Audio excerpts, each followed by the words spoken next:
प्यारे साथियों, जय हिंद। क्या हाल चाल है आप सभी लोगों का। आशा करते हैं कि आप सभी लोग स्वस्थ होंगे, मस्त होंगे और साथ ही साथ जबरदस्त होंगे। प्यारे साथियों, आज के इस वीडियो में हम आपके लिए लेकर आए हैं एनटीपीसी परीक्षा 12/6/2022 के दिन हुए पेपर से गणित के कुछ महत्वपूर्ण प्रश्न। आपका एनटीपीसी का पेपर स्टार्ट हो गया है। ध्यान रहे, प्रीवियस ईयर के पेपर को हल करने में आपको अब केवल फायदा है, क्योंकि उसी के आधार पर आपकी परीक्षा में प्रश्न पूछे जा रहे हैं, तो आप अच्छा से अच्छा स्कोर कर पाएंगे। तो चलिए देखते हैं आज के इस वीडियो का पहला प्रश्न क्या है, समझते हैं। देखिए, दिया है ब्याज की गणना।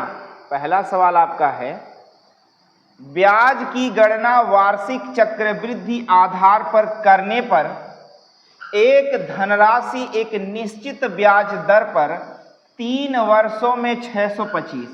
ब्याज की दर चक्रवृद्धि है और 3 वर्षों में 3 वर्ष का समय लगा, तो कोई धनराशि 625 रुपये हो गई। कह रहा और 4 वर्षों में वही धनराशि, तो हम 4 वर्षों में वही धनराशि 675 रुपये हो जाती है। कह रहा वार्षिक ब्याज की दर ज्ञात कीजिए। तो देखिए, ऐसे सवालों में इन दोनों का अंतर आता है 1 वर्ष और बराबर। यहाँ दोनों का अंतर आएगा 50 रुपया।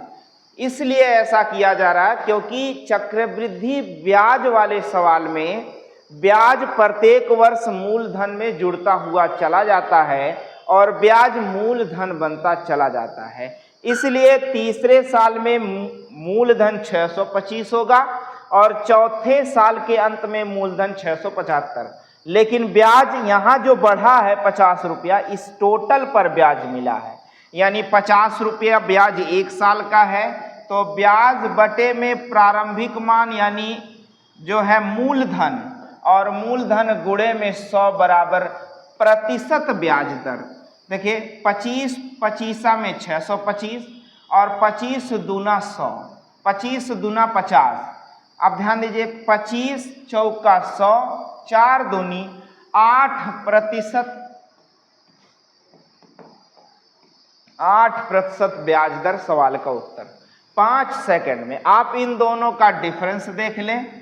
50 रुपया बटे में प्रारंभिक मान गुणे में 100 सवाल का उत्तर। बस इतना ही करना है आपको। देखिए, 25 25 में 625, 25 दूनी 50, 25 चौका 100, 4 दूनी 8% ब्याज दर है सवाल का उत्तर। चलिए अगला प्रश्न देखते हैं। कहता है 6y² माइनस 13y प्लस 6 बराबर 0 है, तो समीकरण के 2 मूलों का गुणनफल ज्ञात कीजिए। तो आपको याद कर लेना या फैक्टर विधि से हल करना है। मैं आपको बताऊं मूलों का, अल्फा प्लस बीटा बराबर होता है -b/a। मूलों का योगफल मैं बता रहा हूं, सूत्र मूलों का योगफल का सूत्र बता रहा हूं। और मूलों का गुणनफल का सूत्र जो है, गुणनफल का सूत्र है c/a। बस इतना ही सूत्र है। कह रहा मूलों का गुणनफल ज्ञात कीजिए। तो देखिए, ax² plus by plus c होता है।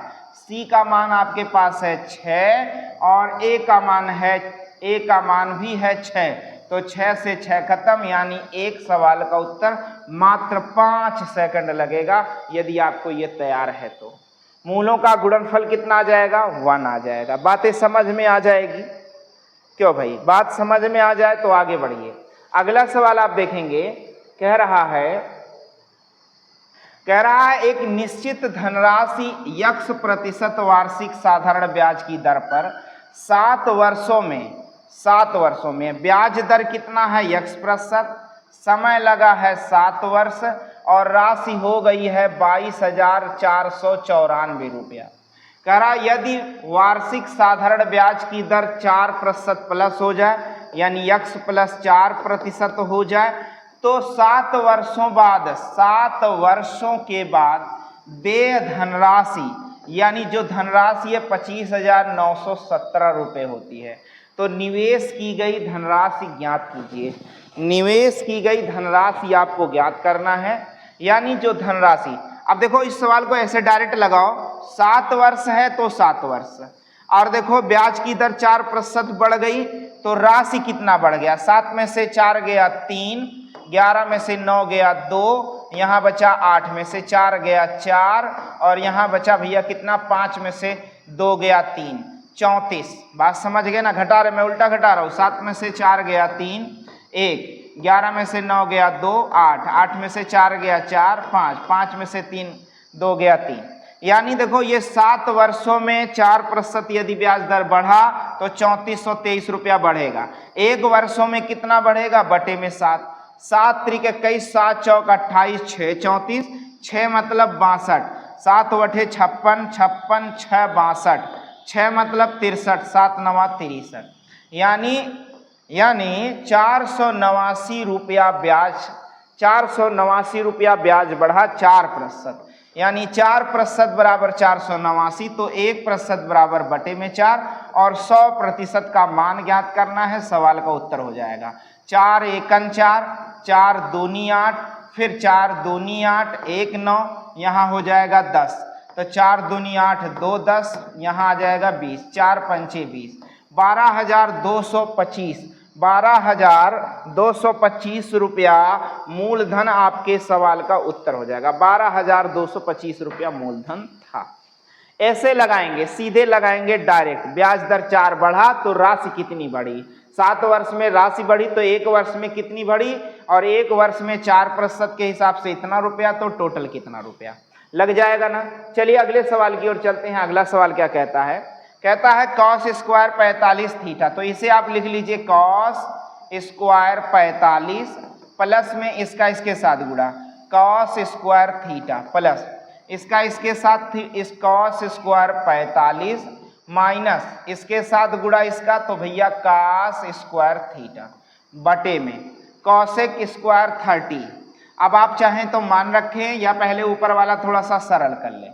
देखिए ये दोनों खत्म हो जाएगा, कॉस स्क्वायर 45 कॉस स्क्वायर 45 मतलब 2 कॉस स्क्वायर 45, और देखो ध्यान रहे 2 कॉस स्क्वायर मतलब कॉस 45 का मान 1/√2 होता है, और यहाँ स्क्वायर के नाते केवल क्या हो जाएगा 1/2 हो जाएगा, बटे में कॉसेक 30 साइन 30 का उल्टा कॉसेक 30, साइन 30 का मान 1/2 होता है, तो कॉसेक 30 का मान 2 होगा, तो 2 का वर्ग क्या कर देंगे 4, गुणे में क्या है साइन स्क्वायर 45, साइन 45 बराबर 1/√2 होता है, और साइन स्क्वायर 45 बराबर 1/2 हो जाएगा।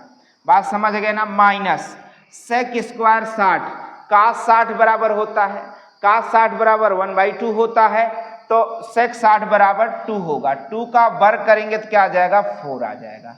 अब ध्यान दीजिए 2 से भाग हो जाएगा तो 2 दूनी 4, और 2 से 2 कट जाएगा, ऊपर 1 आ गया, नीचे देखो यहाँ क्या बचा 2 और माइनस में 4। अब देखो 1/4 माइनस 2 बराबर 2, और माइनस में यानी 1/2 माइनस में सवाल का आपका उत्तर हो जाएगा। बोलो 1/2 सवाल का उत्तर हो जाए, डायरेक्ट आप लगा सकते हैं। चलिए जितना पढ़ाया जा रहा है इसको केवल आप रिवीजन करिए, उसके बाद आप परीक्षा देने जाइए। चलिए समझते हैं, कह रहा निम्नलिखित विकल्पों में से कौन सा वह लगभग निकटतम मान है जो निम्नलिखित समीकरण में प्रश्न चिन्ह के स्थान पर आएगा। अब ध्यान दीजिए, प्रश्न निकटतम मान बताना है, कितना बताना भैया निकटतम मान बताना, तो देखो ये 67 एक 68 समझ लो, इसे 5 समझ लो, इसे 1 समझ लो, और भागे में 32 समझ लो, समझ गए ना। तो 68 5 73 आ जाएगा, और -1 से भाग दोगे समथिंग 0.00 यानी समथिंग 73 सवाल का उत्तर हो जाएगा, और कुछ सोच विचार नहीं, बिल्कुल सवाल का उत्तर सटीक। समझ गए ना, लगभग यानी समथिंग बताना है तो ऐसे ही करेंगे। चलिए अगले प्रश्न की ओर चलते हैं। बातें ना समझ में आए तो स्क्रीनशॉट ले ले या फिर वीडियो रिवर्स करके जरूर देखें। चलिए कह रहा एक्स वाई और जेड की वर्तमान औसत आयु 44 वर्ष है, तो औसत आयु 44 वर्ष है, तो X plus Y plus Z का योग क्या होगा, तो 44 तियां 4 तियां 12 के 2 और 4 तियां 12 1 13, 132 वर्ष उनकी आयु का योग हो गया।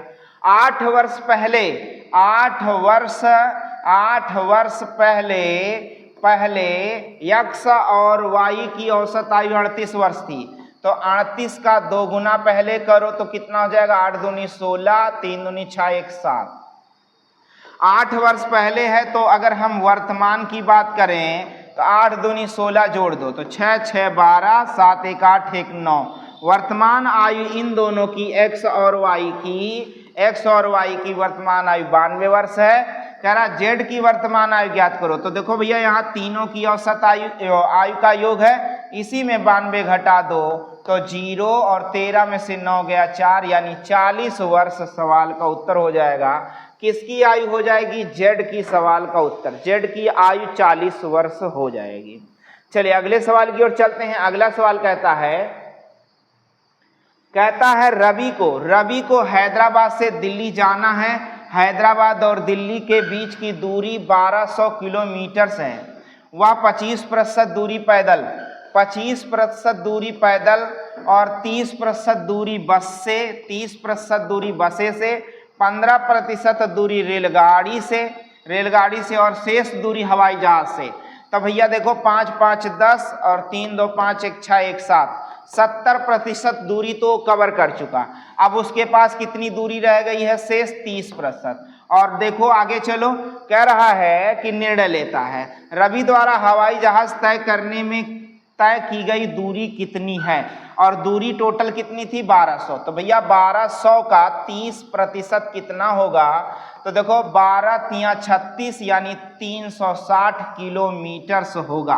360 किलोमीटर उसको हवाई जहाज से तय करना है। क्या बात समझ गए ना। ऐसे लगाओ, फटाफट लगाओ और पेपर में सवाल करके आओ जल्दी से, ताकि पूरा नंबर मिले और गलत ना हो, सिलेक्शन हो।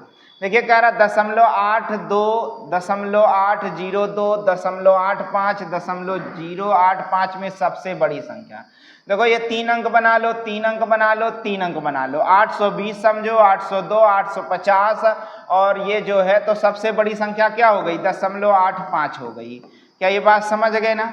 फिर कह रहा इसमें 0.3, 0.03, 0.23, 0.02 में सबसे छोटी संख्या ये तो बड़ी है, ये 203 है, ये 0.30 पैसा 3 पैसा, सबसे छोटी संख्या यही है। तो क्या भैया 0.03 है, ठीक है ना। कह रहा तो गुणनफल ज्ञात करना है, यानी इनका गुणनफल आपको ज्ञात करना है। तो गुणनफल ज्ञात करने के लिए 3 5 15, 3 8 24, 1 25 और 2 2 4 अंक पे दशमलव, 1 2 3 1 4 अंक पे दशमलव। सवाल का उत्तर 0.255, यानी ऑप्शन नंबर तीसरा सवाल का उत्तर हो जाएगा 0.25। गलती मत करना, 0.225 मत टिक लगा देना, नहीं तो गलत हो जाएगा। आता हुआ सवाल आपका नंबर कट जाएगा, माइनस भी चला जाएगा, ध्यान रहे। अगला सवाल आप देख पा रहे होंगे, कह रहा है कि 3 सेंटीमीटर त्रिज्या वाले ठोस धात्विक गोले को पिघलाकर, बड़ा सा गोला था, इसे पिघलाकर 4 mm मोटाई का एक तार बनाया जाता है। तार की लंबाई कितनी है, मीटर में ज्ञात करो। देखो यहाँ गोला 4/3 पाई r क्यूब बराबर क्या भैया, पाई r स्क्वायर h, लंबाई बराबर h बराबर यल के बारे में हम समझ लेते हैं। पाई से पाई खत्म हो गया, 4/3 और r त्रिज्या 3 सेंटीमीटर है, तो 3 सेंटीमीटर गुणे में 3 कर लिया। और त्रिज्या यहाँ तार की मोटाई कितनी, पिघला कर 4 mm मोटाई वाला। तो मोटाई ऐसे मोटाई नापी जाती है, पूरी नापी जाती है। जब त्रिज्या की बात करेंगे तो आधा हो जाएगा। तो 2 mm का मतलब मिलीमीटर, mm मतलब क्या भैया, मिलीमीटर। इसको 100 से भाग दे के, इसे 10 से भाग दे के सेंटीमीटर में बदल लेंगे। और r स्क्वायर है तो 2 बार लिख लेंगे, ऊंचाई हो गई। अब देखो 3 से 3 कट गया, 2 दूनी 4 से 4 कट गया, 3 त्रिका 9 और 10 गुणे 10 100 हो जाएगा, आके यहाँ गुणा हो जाएगा। 900 सेंटीमीटर h आ गया। इसे मीटर में बदलना है तो 100 से भाग दे देना है, तो आ जाएगा 9 मीटर। उस तार की क्या होगी, लंबाई होगी। सवाल का उत्तर हो जाएगा क्या मीटर, 9 मीटर तार की लंबाई होगा, सवाल का उत्तर। अगला सवाल देखेंगे, 2 संख्याओं का योगफल 17 है। दो संख्याओं का योगफल 17 है, दो संख्याओं का यानी x प्लस वाई बराबर 17, या एक संख्या x है तो दूसरी संख्या 17 माइनस x है, ऐसे भी आप कर सकते हैं। कह रहा है कि उनके वर्गों का योगफल 157 है, इन्हीं के वर्गों का x स्क्वायर 17 माइनस x का होल स्क्वायर योगफल बराबर 157 है। कह रहा है कि उनके घनों का योग ज्ञात कीजिए, उनके घनों का योग ज्ञात करना है, यानी x क्यूब प्लस में क्या भैया 17 माइनस x का होल क्यूब बराबर ज्ञात करना है। अगर यहाँ गैस कर ले जाओ तो और अच्छी बात है, 11 प्लस 6 बराबर क्या होता है, 11 प्लस 6 बराबर 17, 11 ग्रहिया में 121, छछवा का 36, 6 1 7 3 2 5 और 157 आया कि नहीं आया, यानी 11 और 6 का वर्ग करने पर जोड़ने पर 157 आ रहा है। इन्हीं का घन कर दो, 11 ग्रहिया में 121, 11 में 1331, छछवा 36, छक्का 216, तो 6 1 7 2 1 3 3 1 4 और 3 2 5 1 1547 का उत्तर आप पा सकते हैं। या फिर ये वाला फैक्टर करेंगे, गुणनखंड बनेगा, गुणनखंड बनाकर x का मान ज्ञात करेंगे, फिर यहाँ रख कर घन कर उत्तर लाएंगे। जैसी मर्जी आपकी वैसे करिए, समझ में आ जाना चाहिए बस, और उत्तर आपका लग जाना चाहिए। चलिए अगले प्रश्न की ओर चलते हैं। अगला प्रश्न कहता है कि एक मिश्रण की 90 लीटर मात्रा में 90 लीटर मिश्रण है, 90 लीटर मिश्रण है जिसमें दूध और पानी का अनुपात 4:1 है, यानी 4:1 के अनुपात में इसमें दूध है और क्या है, पानी है 90 लीटर मिश्रण में। दूसरा मिश्रण की 90 लीटर मात्रा, एक दूसरा मिश्रण है 90 लीटर का, इसमें दूध और पानी की मात्रा का अनुपात 3:2 है, दूध और पानी की मात्रा का है ना, पानी की मात्रा अनुपात। कह रहा दोनों मिश्रणों में दूध की मात्राओं का धनात्मक अंतर बताओ। तो भैया सीधा सा मैटर है कि 90 का गुणे में दूध 4/4 1 5 कर लो, माइनस फिर से 90 और उसमें देखो 3 लीटर दूध है और 4 3 2 5 यहाँ कर लो, 5 18 में 90, 5 18 में 90, 18 चौक 72 माइनस 18 3 54, और 54 और 72 दोनों का अंतर करेंगे तो भी 18 लीटर आएगा, यानी डिफरेंस क्या है दोनों में, दूध में 18 लीटर की मात्रा का अंतर है। ठीक है ना, बात समझ में आ जाएगा कि नहीं आ जाएगा। स्पीड हो तो बैक आप स्लो करके भी देख सकते हैं। कह रहा एक दुकानदार 30 रुपए प्रति किलोग्राम की दर पर खरीदे गए 30 किलो चावल, 30 रुपए प्रति केजी की दर पर 30 किलो चावल, यानी 30 तिया 90, यानी 900 रुपया वो खर्च करता है।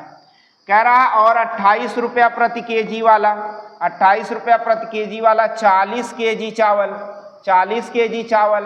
तो भैया देखो 4/32 के 2 और 4 दूनी 8, 8 3 11, 0 लगा देंगे। अब देखिए 40 किलो यहाँ, 30 किलो यहाँ, 70 किलो चावल खरीदता है वो। कह रहा कि पूरे मिश्रण को 28 रुपये प्रति की दर से बेचता है। पहले देखो इनको कितने में आपने खरीदा, 0 यहाँ हो जाएगा भैया 2, 9 1 10 के 0 1 1 2, 70 किलो चावल 2020 रुपये में खरीदा है। और ध्यान दो, बात ये समझो आप कि आपने 70 किलो चावल 28 रुपये के हिसाब से बेच दिया, तो 7/56 के 6 हासिल आए 5, 7 दूनी 14, 5 19, 1960 रुपया पाया है आपने। 2020 रुपये में खरीदा है, 1960 रुपया पाया है, तो घाटा कितना हो गया, 0, 12 में से 6 गए 6, और यहाँ 9 में से 9 गया 0। अब आप देखोगे 60 रुपये का घाटा हो रहा है, 60 रुपये का घाटा हो रहा, बटे में 2020 गुणे में 100 सवाल का उत्तर हो जाएगा। देखो 0 से 0 कट जाएगा, 2 3 6 2 1 2 1, यानी 3 1 3, 100 बटे में 101, 101 से भाग दोगे तो लगभग 3% की हानि होगी, क्योंकि ऊपर 300 है नीचे 100 प्लस है, तो 101 तिया लगभग 300 प्लस 300, यानी 3% की हानि हुई। सवाल का आपका उत्तर हो जाएगा। बातें समझ में आ जाएंगी।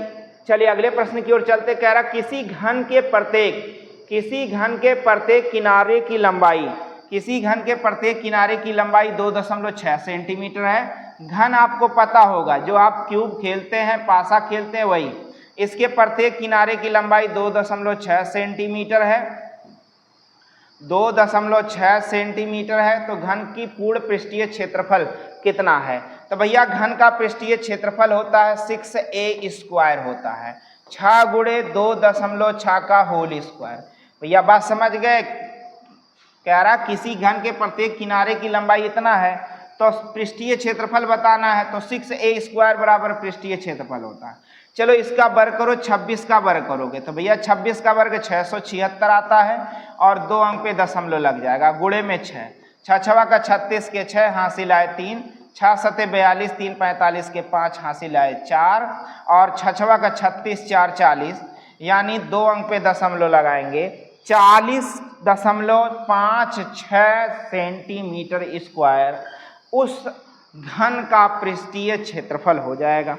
चलिए चलते हैं अगले प्रश्न की ओर। चलता है, कहता है कि किसी वृत्त, देखिए कह रहा किसी वृत्त की 2 जीवाएं, किसी वृत्त की 2, एक वृत्त आपके पास है, इसकी 2 जीवाएं ए बी और क्या है सी डी, ए बी और आपके पास एक जीवा है सी डी। कह रहा वृत्त के बाहर स्थित किसी बिंदु पर प्रतिच्छेद करते हैं, ऐसे किसी बिंदु पर क्या करते हैं? प्रतिच्छेद करते हैं, माना एफ पर। यहाँ देखो एफ पर प्रतिच्छेद करते हैं। यदि ए एफ बराबर 12, यानी यहाँ से यहाँ तक टोटल कितना दिया है? 12 सेंटीमीटर। फिर कह रहा बी एफ बराबर 4 सेंटीमीटर, यानी यहाँ से यहाँ तक 4 सेंटीमीटर। फिर कह रहा सी एफ मतलब यहाँ से यहाँ तक टोटल आपका जो है सी एफ, यहाँ से यहाँ तक टोटल कितना? 16 सेंटीमीटर। कह रहा सी डी की, यानी सी डी की ये वाली लंबाई आपको ज्ञात करनी है। तो मैं आपको बता दूं ऐसे सवाल को लगाने के लिए एक सूत्र काम करता है, ध्यान दीजिए। ये ए एफ, देखिए ए एफ गुणे में बी एफ बराबर में सी एफ गुणे में डी एफ, ये काम करता है। बात समझ गए? माना डी एफ की लंबाई टोटल यहाँ से यहाँ तक की लंबाई मान लो x है, तो देखो ए एफ कितना भैया? 12 और बी एफ कितना है? 4 है और सी एफ कितना है? 16 है और डी एफ आपने x मान लिया है। तो देखो 16 बटे में आ जाएगा, 4 चौक 16 और 4 तियां 12 हो जाएगा, x का मान 3 आ जाएगा। ये बताओ ये पूरा पूरा 3 है यहाँ से यहाँ तक और यहाँ से यहाँ तक 16 है, तो ये कितना रह जाएगा? 13 3 16, यानी 13 सेंटीमीटर सवाल का उत्तर हो जाएगा। ये नियम आप जानते रहोगे तो सवाल आप सेकंडों में लगा पाओगे, वरना आपके लिए अटक जाएगा, फंस जाएगा। चलिए अगला सवाल देखते हैं। अगला सवाल देखते हैं। अगला सवाल आपका है, कहता है कि यदि 22.5 का 32% -2/3 का क्यूब रूट 512 और गुणे में अंडर रूट में 81 बराबर y है, तो y का मान ज्ञात कीजिए। देखिए भैया दशमलव से तो 0 नीचे बढ़ जा रहा है, ठीक है ना? बात समझ गए? अब देखो 25 का भाग दो, 25 9 में 225 और 25 चौका 100। बात समझ गए ना? 25 9 में 225, 25 चौका 100, 4 दहम 40, 4 वठे 32, 8 9 9 अठे 72, भागे में 10 यानी दशमलव लग गया, माइनस। क्या बात समझ गए ना?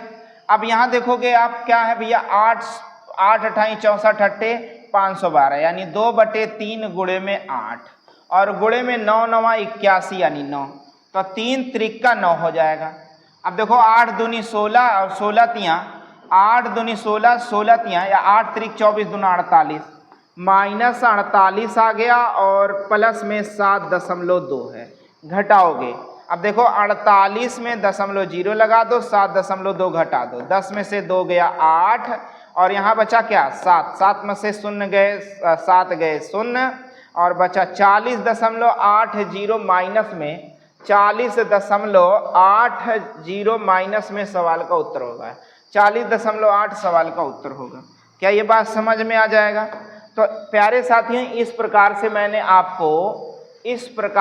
मैंने आपको एनटीपीसी, क्या एनटीपीसी परीक्षा जो आपका चल रहा है उस परीक्षा से 12/6/2022 के गणित के कुछ महत्वपूर्ण प्रश्नों को इस वीडियो के माध्यम से हल करवाया है। आशा करते हैं कि यह पूरा वीडियो आप अच्छे से, मौज से, मस्ती से देखे होंगे और तैयार किए होंगे। नहीं तैयार किए हैं तो पूरा वीडियो देखकर तैयार कर डालिए, क्योंकि आपकी जो परीक्षा हो रही है इन्हीं सब प्रश्नों के आधार पर परीक्षा हो रही है। तो ऐसा ना हो कि आप नियम, सॉल्यूशन, ट्रिक आदि सारी चीज़ें भूल जाएं पेपर में बैठते ही, क्योंकि भैया अगर आपका दिमाग नहीं काम करेगा तो कैसे आप सवाल लगा पाएंगे। तो इसलिए अभी अपने दिमाग को खोलकर बढ़िया से पढ़ लीजिए और पेपर में जाइए तो मन से लगाइए और ज़्यादा से ज़्यादा नंबर पाइए ताकि आपका सिलेक्शन हो। आशा करते हैं कि यह वीडियो आपको अच्छा लग रहा होगा, तो लाइक, शेयर और सब्सक्राइब करना बिल्कुल ना भूलें।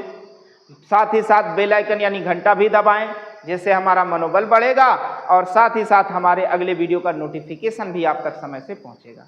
मिलते हैं आपसे अगले वीडियो में, तब तक के लिए जय हिंद।